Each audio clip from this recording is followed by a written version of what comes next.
Mayor-elect Bruce Brown hopes to be the change that many Radford citizens are looking for. I'd like to set some very specific 90-day goals, and those would be to sit down and talk to developers because, I think there's a real interest in Radford, both corporately and by customers, to try and encourage moderately priced single-family homes in the community.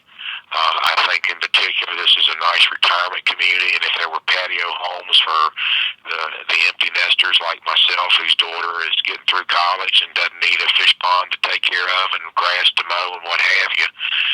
And I heard this repeatedly during the campaign that the university professors don't live here, the teachers don't live here, and it's partly because there's not that type of abundance of moderately priced new housing in the city. So I'd like to sit down with people that are stakeholders in the city. What are we doing that encourages? What could we be doing to further encourage?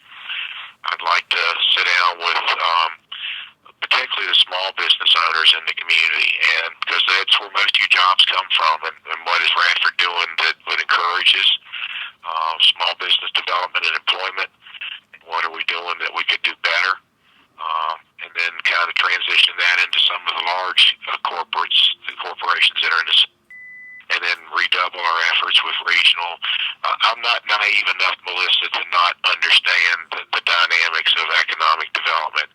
And, it's the landscape has changed. The multi-jobbed corporate entity that comes in and is the mothership is probably less out there than it's ever been, and it's more competed for by every interested community. And so we're going to have to think differently and act differently and work differently and bring all the stakeholders together so that we can maybe bear some fruit there and get some of it in our region. And I'm reasonably optimistic with some of the activity that we're seeing now that we're gonna see some outcomes from that, both at the Foundry and hopefully with what's going on out there in Montgomery County. So housing, jobs, and then I think in particular a clean industry today is the relationship between RU and tourism. The Virginia High School League Spring Jubilee, where Group A and Double A championship sports comes to Radford, is something that brings people who spend money. The Highlander Festival, the 4th of July with Jimmy Fortune, and if we could get 2 or 3 other similar events like that bring some people here, I think once they see Radford and see what this region's got to offer, it opens up some doors. And I got a lady that teaches with me up here that's a triathlete, and Doc Weiss, who's a police science, does a lot of marathons. And what we saw down in Roanoke about a week ago, what we offer in a destination to have like a triathlete event where they spend some time in the river, they spend some time pedaling, they spend some time running.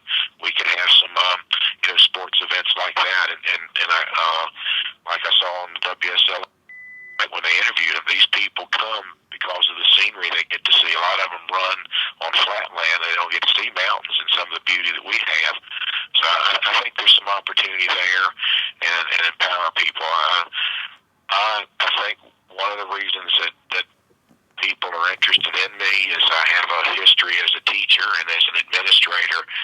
I know the value of the intellectual capital and talents that your employees bring to the table, and I'd like to help continue and create a culture where people feel empowered to try things, to do different things, to think outside the box, and to grow. We've got a great rec department with good administration. We've got a wonderful electric department and public works and public safety. I think if you turn those people free, I worked with a president a while back that said if you drive out fear and release talent, look out of the way. They'll wow you with what they can do, and I know that. I've seen that personally and professionally in my career. Brown won the election by more than 170 votes. For the NRV Hub, Jenna Nichols, Radford.